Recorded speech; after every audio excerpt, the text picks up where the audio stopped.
Hello friends, welcome to my YouTube channel. आज हम discuss करने जा रहे हैं op amp as a monostable multivibrator. सबसे पहले अपने को पता होना चाहिए कि मोनोस्टेबल मल्टी वाइब्रेटर क्या होते हैं। अपने जानते हैं कि मल्टी वाइब्रेटर्स हैं वो स्केयर वेव्स या रेक्टेंगुलर वेव्स बनाने के काम में लिए जाते हैं। मतलब square waves means output in logic 0 and logic 1। Square wave logic 0, logic 1, logic 0, logic 1। Logic 1 होगा वो होगा प्लस वी सैचुरेटेड, लॉजिक 0 होगा माइनस वी सैचुरेटेड वोल्टेज। अब ये देखिए, ये दो स्टेट हैं। मोनोस्टेबल मल्टी वाइब्रेटर ऐसा मल्टी वाइब्रेटर होता है जिसमें क्या है, एक स्टेट स्टेबल होती है और दूसरी स्टेट क्वासी स्टेबल होती है। जो ऑपरेशनल एम्पलीफायर से multi vibrator monostable multi vibrator बनाया जाता है उसमें क्या है कि जो स्टेट 1 होती है यानी कि प्लस वी सैचुरेटेड, वो स्टेबल स्टेट होती है, और स्टेट 0 यानी कि माइनस वी सैचुरेटेड वो क्वासी स्टेबल स्टेट होती है। मीन्स आउटपुट है वो स्टेबल स्टेट यानी कि स्टेट 1 में बना रहता है। जब अपने ट्रिगरिंग करते हैं किसी एक्सटर्नल पल्स की तो क्या है, कुछ समय के लिए स्टेट चेंज होती है, वो क्या है जीरो लॉजिक में चली जाती है, तथा ये जो जीरो स्टेट है वो क्वासी स्टेबल होगी। कुछ समय के लिए आउटपुट उस क्वासी स्टेबल स्टेट में रहेगा, उसके बाद आउटपुट दोबारा से स्टेबल स्टेट की तरफ मूव कर जाएगा, और जो आउटपुट है वो फिर से स्टेबल स्टेट में बनी रहेगी जब तक कि अपने ट्रिगरिंग नहीं करते। ये जो सारा प्रोसेस है ये अपने, मैं अभी इसकी वर्किंग जब बताऊंगा आपको समझ आएगा। ये है ओपैम मोनोस्टेबल मल्टी वाइब्रेटर की स्ट्रक्चर। अपने जानते हैं कि जो ऑपरेशनल एम्पलीफायर है इसमें जो यूज़ किया जा रहा है ये स्केयर वेव जनरेटर। जो ऑपरेशन एम्पलीफायर ए स्टेबल मल्टी वाइब्रेटर यानी स्केयर वेव जनरेटर है उसका मॉडिफाइड सर्किट ही है। बस अपने चेंज क्या किया है, कैपेसिटर के पैरेलल में एक डायोड लगा दिया है, पीएन जंक्शन डायोड। और क्या है, ये इस पॉइंट से क्या है, ये ट्रिगरिंग करने के लिए ये वाली ब्रांच लगा दी है। बाकी सर्किट सेम है। मतलब ऑपरेशनल एम्पलीफायर है वो क्या है, कंपेरेटर मोड यानी कि सैचुरेटेड रीजन में वर्क करने के लिए फोर्स किया जा रहा है। अपने जानते हैं कि ऑपरेशन एम्पलीफायर है आईसी 741 पर बनाया जाता है, जिसमें बहुत सारे ट्रांजिस्टर लगे होते हैं और उनकी बाइसिंग इन दोनों बैटरीज के थ्रू की जाती है। जो ट्रांजिस्टर है उसका बीसी जंक्शन है वो रिवर्स बायस किया जाता है। रिवर्स बायस होने के कारण अगर इनपुट में अपने कुछ भी नहीं लगा रहे हैं लेकिन फिर भी क्या है, आउटपुट में एक करंट चलेगी जिसको लीकेज करंट कहते हैं। वो उस लीकेज करंट के कारण, ट्रांजिस्टर के आउटपुट सर्किट में चलने वाले लीकेज करंट के कारण, यहाँ पर कुछ अपने इनपुट कुछ भी नहीं लगा रखा है लेकिन यहाँ पर कुछ वोल्टेज ड्रॉप होगा। उस वोल्टेज को कहते हैं output offset voltage of operational amplifier. उस ऑफसेट वोल्टेज को क्या है, इस R1 R2 वोल्टेज डिवाइडर के थ्रू यहाँ पर फीडबैक किया जाता है। जो प्लस टर्मिनल पे वोल्टेज अपीयर हो रही है उसको मान लीजिए मैं VF से लिख रहा हूँ, तो VF क्या होगा, VF equals to R2 divide by R1 plus R2 into में V आउटपुट। अब यहाँ पे आउटपुट वोल्टेज शुरू में क्या थी, ऑफसेट वोल्टेज। तो यहाँ पर मैं इसको ऑफसेट वोल्टेज रेफरेंस में आप समझ लीजिए, यहाँ पर पहले वोल्टेज थी ऑफसेट वोल्टेज, तो यहाँ पर वोल्टेज अप्लाई होगी वो होगी R2 divide by R1 plus R2 into में V ऑफसेट। क्योंकि ये ऑपरेशनल एम्पलीफायर है, सैचुरेटेड रीजन में काम कर रहा है और ओपन लूप गेन होता है ऑपरेशन एम्पलीफायर का बहुत हाई होता है, कंपैरेटर मोड में काम करता है। तो operation amplifier as a comparator आपको पढ़ना हो, जब आप operation amplifier as a comparator पढ़ेंगे तो आपको ये चीज़ समझ आ जाएगी।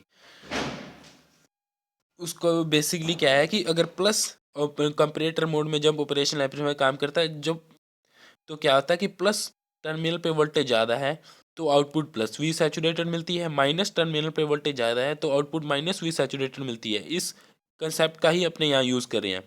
अब क्या है, शुरुआत में माइनस टर्मिनल पे कोई भी इनपुट नहीं, कोई वोल्टेज नहीं अप्लाई है, और यहाँ पर क्या है ऑफसेट वोल्टेज इतनी वोल्टेज है यहाँ पर अप्लाई की जा रही है। अब प्लस टर्मिनल पे वोल्टेज ज़्यादा है तो शुरू में अपने को आउटपुट मिलेगा प्लस वी सैचुरेटेड। क्यों? यहाँ पर ऑफसेट वोल्टेज अप्लाई हुई तो एम्पलीफाई होने के बाद अपने को मिलेगा प्लस वी सैचुरेटेड आउटपुट, यानी कि आउटपुट इन लॉजिक 1।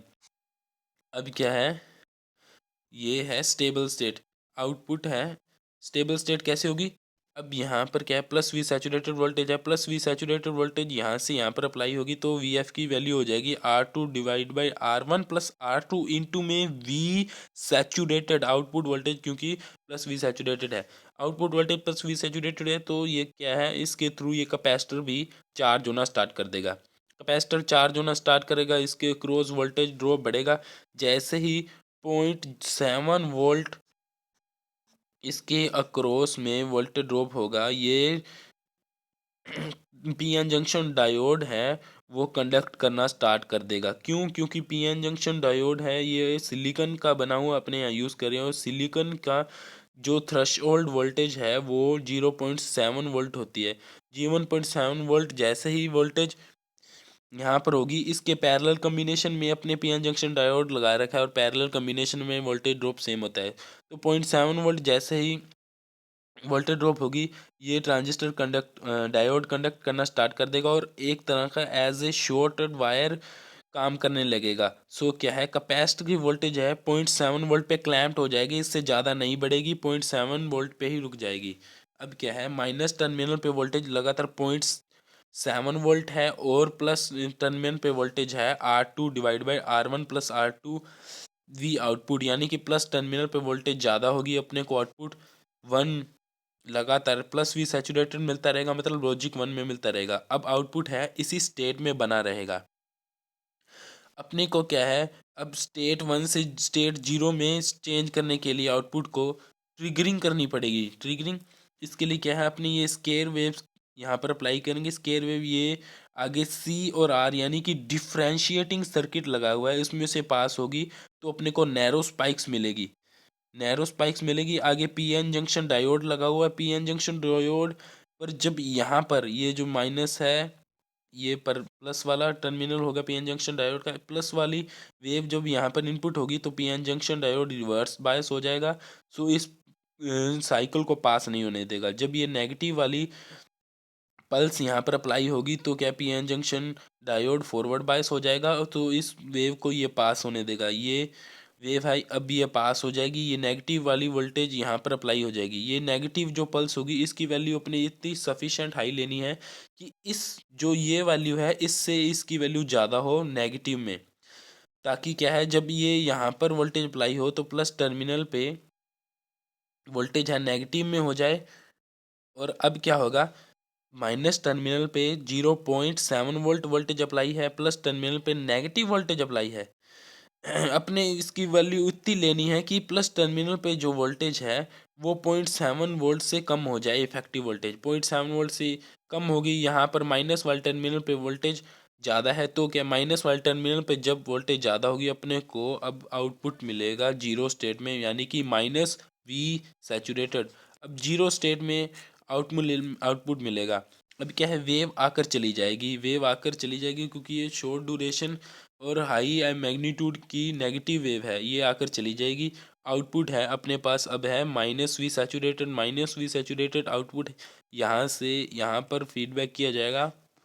तो अब वी एफ की वैल्यू होगी R2 divide by R1 plus R2 into में माइनस वी सैचुरेटेड, यानी कि यहाँ पर माइनस साइन आ जाएगा और ये होगी माइनस वी सैचुरेटेड। अब क्या है, आउटपुट माइनस वी सैचुरेटेड है, यहाँ पर माइनस वी सैचुरेटेड वोल्टेज है, ट्रांजिस्टर है, माइनस वी सैचुरेटेड होने के कारण ये रिवर्स बायस हो जाएगा। सो और ये वाला टर्मिनल कैपेसिटर का ग्राउंड है, यानी कि 0 वोल्ट।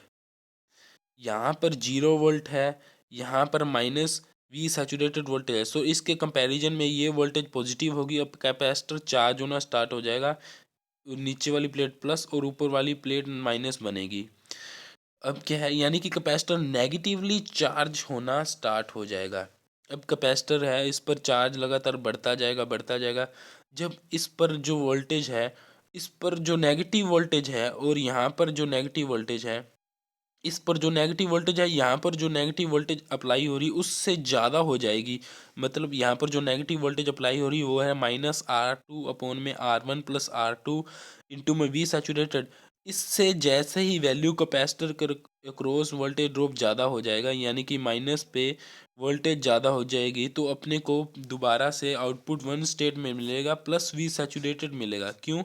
क्योंकि मान लो यहाँ पर वोल्टेज है -5 वोल्ट और यहाँ पर जैसे ही कैपेसिटर के क्रॉस वोल्टेज होगी -5.1 वोल्ट, तो अब वोल्टेज किस पे ज़्यादा अप्लाई हो रही है? यहाँ पर है -5.1 वोल्ट, यहाँ पर -5 वोल्ट, प्लस टर्मिनल पे ज़्यादा वोल्टेज अप्लाई हो रही है, प्लस टर्मिनल पे ज़्यादा वोल्टेज अप्लाई हो रही है, तो क्या है, कंपेरेटर मोड में ऑपरेट होने के कारण अपने को आउटपुट मिलेगा प्लस V सैचुरेटेड। इस तरह से ये साइकिल्स चलते रहेंगे। मतलब साइकिल क्या, सॉरी, वापस वन स्टेट में आउटपुट आ जाएगा। अब क्या है, आउटपुट स्टेट वन में ही लगातार बने रहेगा जब तक कि अपने दोबारा ट्रिगरिंग नहीं करते हैं। यानी कि स्टेट वन है वो स्टेबल स्टेट है, स्टेट जीरो है वो क्वासी स्टेबल स्टेट है। अपने को स्टेट चेंज करने के लिए ट्रिगरिंग करनी पड़ेगी।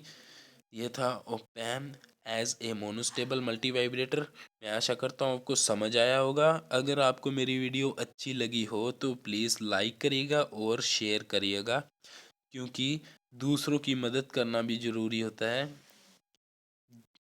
बिना किसी की मदद किए हम भी ग्रोथ नहीं कर सकते। ईश्वर भी उसे कामयाब करता है जो कि दूसरों की मदद करते हैं। Okay, thank you.